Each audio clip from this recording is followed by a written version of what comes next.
Hey everyone, welcome back. It's been a bit of time between drinks for us, but BAW show's back for 2025 after a short hiatus. You'll notice a change in the co-host seat. We have Terry joining us for our first show this year, as Kira has grown her wings and gone on to bigger and better things. She hopefully will feature at some point during this season as maybe a special guest. But welcome, Terry. How are you? I'm good. Wow, Kira, she's graduated. She has graduated. It was like a proud mama moment just watching her spread her wings. Away she goes. Nah, she's been great. She's been awesome.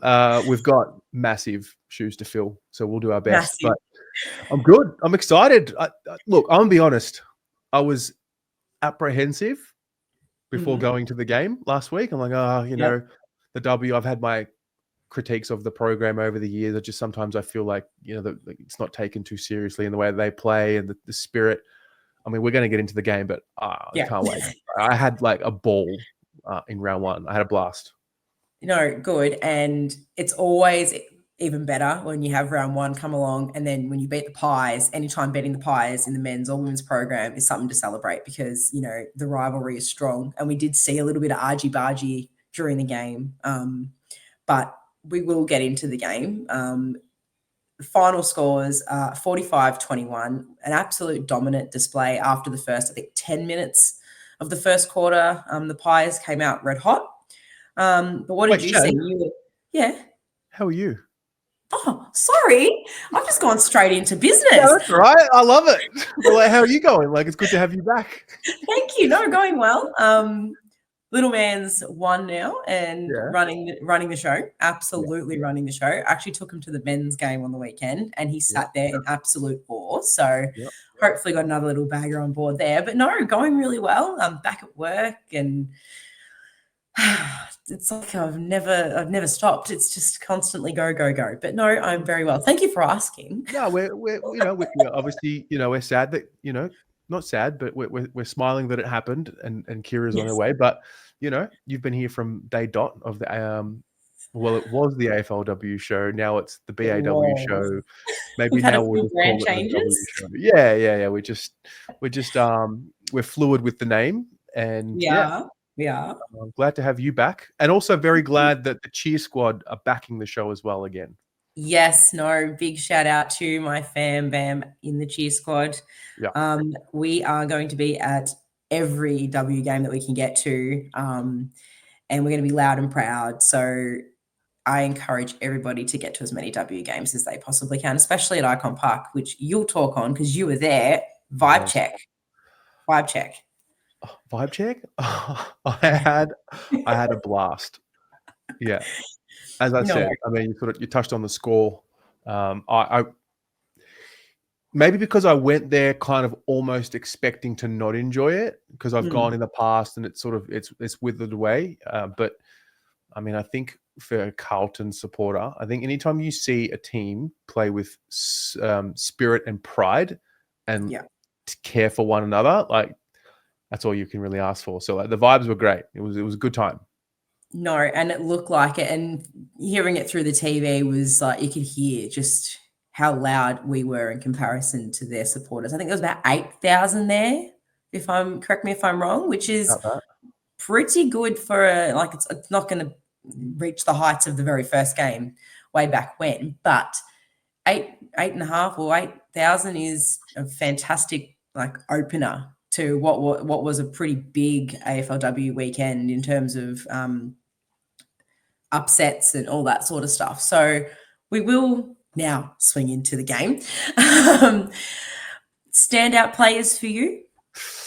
Okay, so I think in the first few weeks of this season, I'm going to be asking you for some background on some players. I'm going to try and get up to speed as much as I can. So for me, going into this season, Mimi, love Mimi. Mimi and one of my personal favorites is Maddie Gearin. Absolutely love Maddie as well.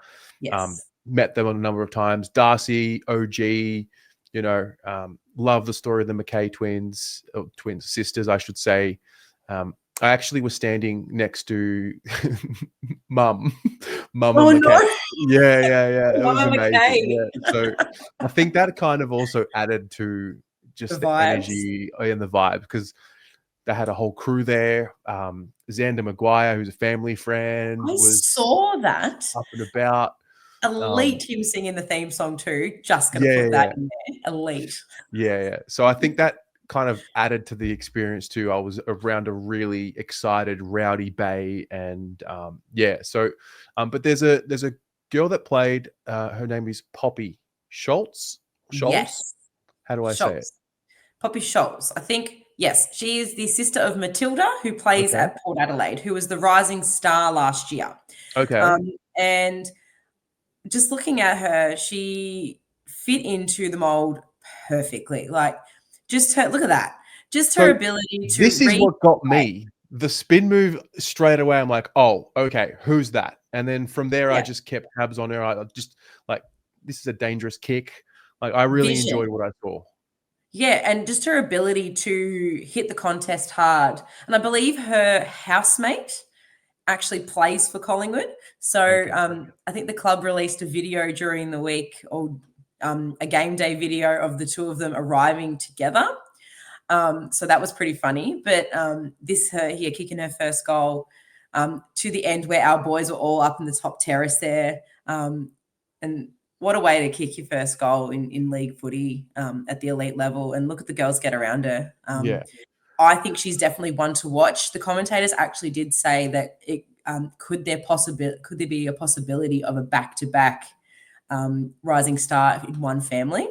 Wow. So her sister Matilda is slightly taller and just as athletic, but I think good pick up there for us. Poppy's going to be very good. She had 11 disposals in the end, and her pressure acts, and like I just think she's disposal efficiency of 100%. Like when you're running at that in your first game, pretty good. Yeah. One thing I noticed that really stood out was there were passages of play Yeah, like that happened in front of me, which I just showed real improvement. I mean, the marking ability I thought was improved from what I'd seen in the past from the group. yeah. The kind of like The handball chains was definitely one of the things that the commentators kept mentioning was our fast ball movement via hands was actually catching Collingwood out over the back a lot. And that's definitely something I've noticed different this year in Matthew Buck's game plan as opposed to last year. We're not delaying the ball. And there was one instance I did see that I think Maddie Gearin had the ball and Bree Moody, well now Bree Harrington, was calling for it and kind of missed the mark. And you can actually visually see Bree go, get it in quicker. So I think that's kind of the mentality they're going with this year is get the ball in quick handball chains, don't give the opposition a chance to set up. It's kind of a very similar to the way North Melbourne play I've noticed, which is where the bar we want to try and get to. Did you pick up on the rule changes? No, see, I didn't really. I noticed that there was a lot of quick decisions of holding the ball, which I thought was quite interesting. And I Yeah. did hear the commentators mention that this year that was definitely a rule change that, like, if you don't make any genuine attempt, it's going to be ball. There were a couple of instances where I didn't think either side had an opportunity to get rid of the ball and they paid holding the ball. So it'd be definitely one to keep an eye on across the board and whether that sticks around or not for the entire season. You know how rules come in and the interpretations change. So it's one of those things where you just, we'll see what Yeah. happens with that one. But no, I didn't really notice too much. So I noticed something early in the game. I think it was a boundary throw in, and the umpire started from, I'm going to say 5 to 10 meters, maybe 5 meters inside the actual boundary line before throwing it. And I actually asked one of the league officials about that. I'm like, what's that about? So from what I was told, there's a few things that they're tinkering with. One is that. So the throw-in start from sort of closer inside the field to encourage the ball to get into the corridor and get the ball moving. Yeah. The second one was what you just mentioned there. So quicker interpretation of, I think it's Holding the ball. Yeah, holding the ball and just getting the ball moving. Prior opportunity. Yeah. Yeah. Oh, I've gone blank. What's the third one? Because the lasso one's been around, I think, for a very long time now, so that one's not new. What's So the when last it's two like one? the last touch. Oh, So last touch. Yeah. yeah, so that's that they call that the lasso. So if you ever see a boundary umpire doing these ones, it's the last touch lasso rule, just for Okay. your future I reference. like it. I like it. That's good to know. Yeah. But yeah, there was that. Can you talk to me about Erone? Because this is a great story. I'm going to play her highlights Player here. highlights. What's the story here? This is a great comeback. So she did her ACL, I think, the back end of 2023, if I'm correct, and she missed the entirety of the 2024 season. Obviously, with ACLs, ACLs, it kind of the 12-month kind of thing, and because of the timing of the W season, I think she wasn't quite ready for 2024. But you wouldn't tell, like, just her ability to break lines, and she was absolutely everywhere. Just like you'd see her at half back, and the next minute you'd see her in the handball chain kicking for goal.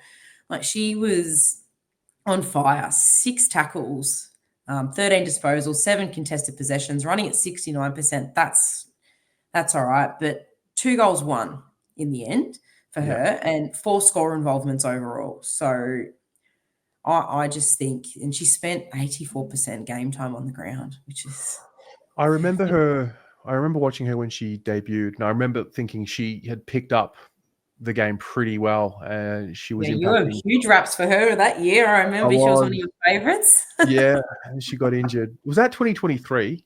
Yeah, that was just, I think it was one of the last rounds, round 10, 2023. I think she did her ACL, and Yeah. by the time 2024 season came around, I think they kind of just, she may have had a setback. I'm not too sure, but she obviously didn't fulfill the contract last year. But look, club have shown faith in her, and she's that burst of speed out of a pack that we've kind of been lacking. I know last year Keely Shara was that for us, but to have more than one option in that regard, like, speed is invaluable in women's football. Like, you Yeah. need, like, you see the way North Melbourne, how dominant they are, how dominant Brisbane have been, how dominant Adelaide have been. They've had ball winners that are carriers, that just run the ball. So to have our own back in that capacity, just to, add to our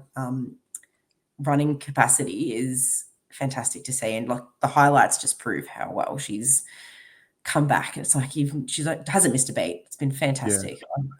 one Well, of my yeah, favorites. to get goals from Erone, and then I think the forward line has been an issue for a number of years now. I mean, Yes. Mia Austin is there. We've Yes. also added a new girl. Is it Tara Bohanna?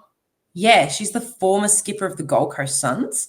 Okay. She brings a lot. She's 30, but she brings a lot of experience um, to our forward line, which I think is invaluable for someone like Amia Austin, who's quite young still, and just, learning the game, and where to position herself. And like that very first mark of the game, I think, her getting confidence in her own ability to take marks and kick goals like that is only going to improve for Mia. And having a player like Tara around her, who's been in and around the elite level for a long time, will definitely help her. And that's probably another reason why we swung Darcy Vesio back, which was another thing I was a bit surprised by. Didn't expect to see Darcy playing off the half back line, but I think it's another experienced head in that young defence, alongside Harriet Cordner. I think that experience is definitely invaluable, having a good mix of more senior players and players that are starting off. So, I think Tara's a great addition to the Yeah. team. So Darcy going back, that's in turn. There's a few things there. I mean, we lost Mua. That was not last season. That was the season before. Is that right? Yeah, that's right. So, end of 2023, Mua departed to the Bulldogs. Yeah. So, and then last year, I think it was just I don't Well, think we Kez. actually played. Well, Kez, yeah. Well, that kind of replaces Kez, and bringing in Tara, who is a tried and proven forward, kind of gives us that flexibility to move Darcy back, but also gives us the flexibility to move Darcy forward should we need to at any point during the season. So I think it's just a new role for Darcy, which I don't hate, because it kind of gives the forward line a little bit more flexibility and a little bit more mystery in terms of where are they going to play this week, kind of deal. So just looking at our list, like the players that played, we have a really good spread of like age ranges and experience, and it was overall a well-rounded game. Like, yeah, and like Dana Finn and what was her, Maddie Hendry just repelled anything Collingwood threw at them in terms of trying to get their ball deep, and we actually made Collingwood slow down. Yeah. And that was one thing that the commentary team kept repeating, was that Collingwood needs to move the ball forward quicker. They need to do this. They need to do that. Carlton are just doing this, this, and this. And we haven't heard that from a Carlton W side in a very long time. I think our grand final year, 2019, I think it was the last time that I've actually seen a W team really like showcase just this kind of football. Is this the best team that we could field this season, or are there any other pieces that you think, obviously you're always going to, it's very hard to have your best players all the time every week, but is this as close to the best team that we'll see, or are there any other pieces that definitely come in? I reckon it's hard to know. One week, you kind of have to judge it off a few weeks, I think.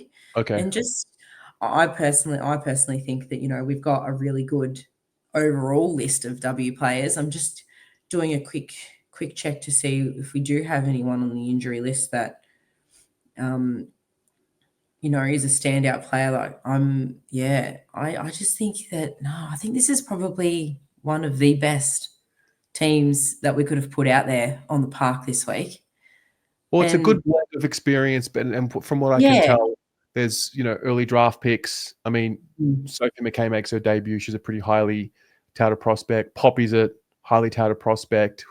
We went and got some good experience with Tara there. What was the name? Oh, I feel bad for forgetting. There was an experienced forward that was in the forward line that played for Geelong that was with us for a little bit. I forgot her name. Oh, now you got Senior me. player. Do you know who I'm talking about? I know who you're talking about.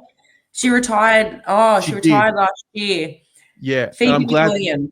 Phoebe McWilliams. Yes. So I'm glad that we replaced, something that's important, because as you said, with Mia looks like quite the player, and she looks to have a bit more confidence with the way she attacks the footy. So, yeah, I don't know. Like, as a Carlton supporter, you usually get up and about, usually get overexcited. I don't want to glaze too much, but there is one player that I think deserves the full glaze, and that's Mimi Hill. So can we just take a moment to just appreciate Mimi's game? Yes, we can. 32 disposals. Absolutely dominant from start to finish. I think last year was kind of a bit of an off year for her. I don't think she predominantly played in the middle due to injuries and just other bits and pieces. But her ability just to find the footy and just be in the right place at the right time for the tap. She's got a really good relationship with Jess Good and Bree Harrington. You can just see it, and just her ability to go in and under, get the footy, win it out, and just hit targets was, look at that, second to none. And there was a reason why she won the Rising Star in the league in her first season. Her run and carry is, what else? Like, honestly, what else could you say to describe her? Like, everyone that I've spoken to about Mimi, and just even speaking to Mimi herself, is just like, she is a workhorse. Like, she will go about getting better in every facet of her game all the time. Like, she's go, go, go. Like, 17 contested possessions. That's better than Nick Dacos. Well, it's interesting because, she's one of the better players in the team. She's 22. Yeah, that's what I mean. And like, She'll be 23 in October, so still quite young. yes. Is it fair to say that in the AFLW, like younger players in this new wave coming through, like the under 25s, like they're really good. Like There. this maybe if you've been drafted in the last 3 to 4 years, they've got like really high skill to what we saw at the start of the the league 10 years ago.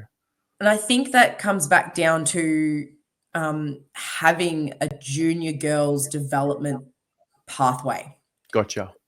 So back when I first started playing football, they didn't actually have, or even women before me, long before me, they didn't have development programs like your Calder Cannons, like your Northern Knights, and all those types that the boys have. And since they've introduced that, and they've introduced junior girls football from under 8s, 10s, or 9s, 10s, all the way through, there's actually a pathway for the girls to follow, and they actually have access to elite pathways. So in the next few years, you're going to see a lot of these young girls highly skilled. And as you see all the players that were there initially start to retire and start to phase out, the quality of the women's game is going to get even better. Yeah. I love it. When you look at it, 22, that's wild. Yeah. 22.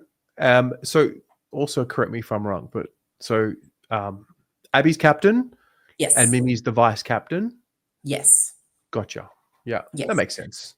Yeah. So when Kez announced her pregnancy, I know they were kind of tossing up whether they were going to do a co-captaincy setup like they did with Cripper and Doc, but it's good to see they've kind of gone down the path of one captain, one vice captain, and I think in her first game as skipper, Abby did fantastic.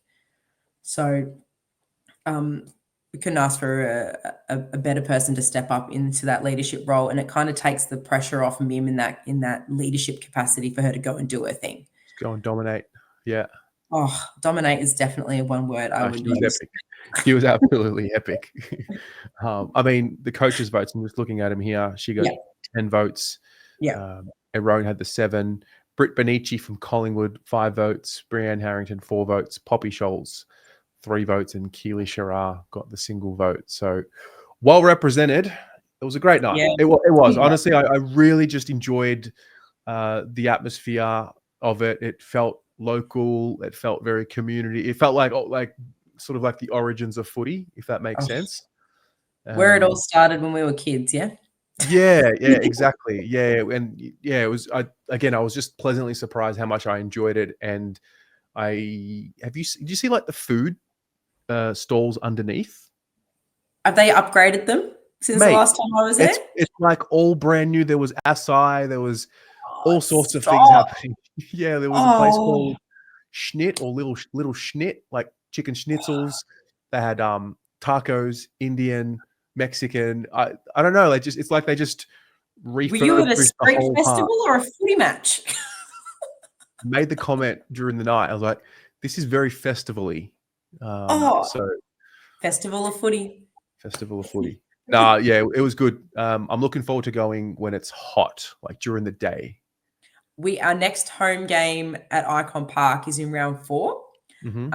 And it is an afternoon game against the Doggies. So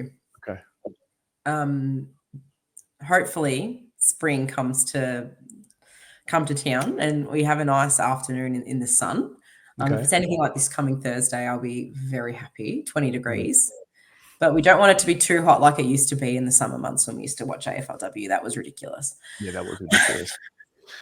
So what about this week? So we start well, a good start this week. What have we got Saturday night? Saturday night, Frankston, of all places, against the Hawks, who are very stiff to be sitting 9th right now. They're the only team that won to be sitting 9th. Okay. They had a win against the Brisbane Lions in Brisbane, which is no mean feat at Brighton Homes Arena. They won by 4 points. I think they started off well, and the Lions kind of pulled them back in the last quarter. So Yeah, it's their first win against the Lions in 4 attempts. So the Hawks, they're slowly chipping away. I think it's only their third or fourth season. I think it might be their fourth season in the W, or third or fourth. And just having a look at their list, you got players that have been around like Tilly Lucas Rod, Katie Ashmore. You got Emily Bates, who is an ex-Lion herself. Bodie, who's also a Lion. And a lot of these players are quite, they do look on the younger side. So could we see a potential young Hawks coming through the ranks? So it's going to be evenly matched, I think. I personally think that if we come out with the same firepower and the ball movement, I see it being a close match. Okay. Interesting. Well, it's a tough little stretch here. Hawthorn into Brisbane before we come back home. Yeah, and we travel to Brisbane for a Sunday night game, which is 5:05 on a Sunday night at Brighton Homes Arena, round 3, and then into the Doggies at home on a Saturday at 3:00. So, then we have back-to-back Saturday games. So, what's the hope for the year from a win-loss in your perspective? Like, where are we in the context of? I mean, you don't want to put limits on things, but what's a good season look like? Well, finishing 14th last year, and only winning 4 games, I think that, get the 4 wins to start and then build from there. Good from there. Like there was only a 10-week season last year. I actually think it's a longer season this year. I think they've gone 12 games. So it's an extra 2 games this season. So if we can finish the ledger ahead of wins and losses, knocking on the door of finals, it's hard to judge off one game what we're going to look like in the long run. Nah, flag favourites. Nah, it isn't. It's easy to judge. It's not hard. It's not hard at all. Well, we're going to come up against Melbourne, who play. I don't know if we actually play Melbourne this year. See, that's the difference that I see. There's a lot of teams that we won't even get to see this year. Yeah. So let's have a quick squiz down the line. Like we play. Oh God, as if our last game's in Perth. So we play West Coast. We play the Giants, which we beat pretty convincingly in a practice match. We see the Saints. I don't think we see the Bombers this year. Okay. Swans, Cats at GMHBA Stadium. Who wants to travel to Geelong? Play the Dockers. I don't think we've seen the Dockers in a while. We have North at Arden Street in round 6. Our first 5 rounds are tough. All right. Hey, 1 week at a time. It is 1 week at a time. I did want to ask you your thoughts on seeing the boys, the men's squad turning up on Thursday night in large number. I think I think it's good to see, and they should continue where they can. Yeah, I think that's bare minimum sort of stuff. It is bare minimum sort of stuff. I haven't seen them. Yeah, trying to build a club. I saw the Collingwood boys there as well on Thursday night. They were sitting sort of behind the glass. But yeah, to see the men there, I think it's great. I mean, from my point of view, I like going to Icon Park in general. Yeah. And, I think I think our W team have the opportunity to play with some spirit and pride and togetherness to actually get some people back on board. Like, I understand that the discussion. There's some people that want to watch it, some people that don't. We've gone through this whole, change in philosophy around the W. But I personally believe the sooner we move away from game changers and it becomes just a norm, the better it is for everyone. Like, they're not just game changers. No, like they are professional athletes. They're moving towards that as quickly as possible. And I think you can win over a lot of supporters in the Carlton community if you play with the right hunger and determination and spirit. And yeah, I hope they do. I really do. I mean, I don't have expectations because I don't really know the league so well. But I think part of the expectation is more just like play with the spirit and pride and seriousness and take it seriously. And, wins help everyone, and you can't win all the time, and I understand that. But yeah, if they show up with the grit that they showed on Thursday, they might not win every game, but I think they'll win more fans with their performances than what you might be led to believe. No, totally agree. And I think that's probably one thing last year. They were in a lot of the games that we were playing, like in terms of just in the game. But no, look, if that's what they're going to dish up every week, sign me up every single day of the week. Like, yep, that's it. Love it. Shen? Well, short and sharp this year. We don't need to be here for an hour. We cut it nice and short and sharp. And I think that we're going to go to Frankston this week and we're going to get the W. So amazing. What are you happy? Yeah, I'll back him in. Hey, I haven't seen. To be honest, I didn't watch Hawthorn play. But yeah, we'll see. Anything's possible if they bring that sort of attitude. But yeah, good to be back. And thanks for having me as your first guest of the year. No, don't you worry. There'll be plenty more of you around this year, Tez, now that you're back on board the W, and we will have different hosts. Yeah. I'm there. Icon Park, watching the Blues play. That's me. That's you. That's me too. Don't worry. And yeah, we'll have different hosts throughout the year. So stay tuned. Thank you so much for watching this. We are pre-recording this show this year. So thank you in advance for watching us. And go the Blues, Tez. Go Blues. Absolutely.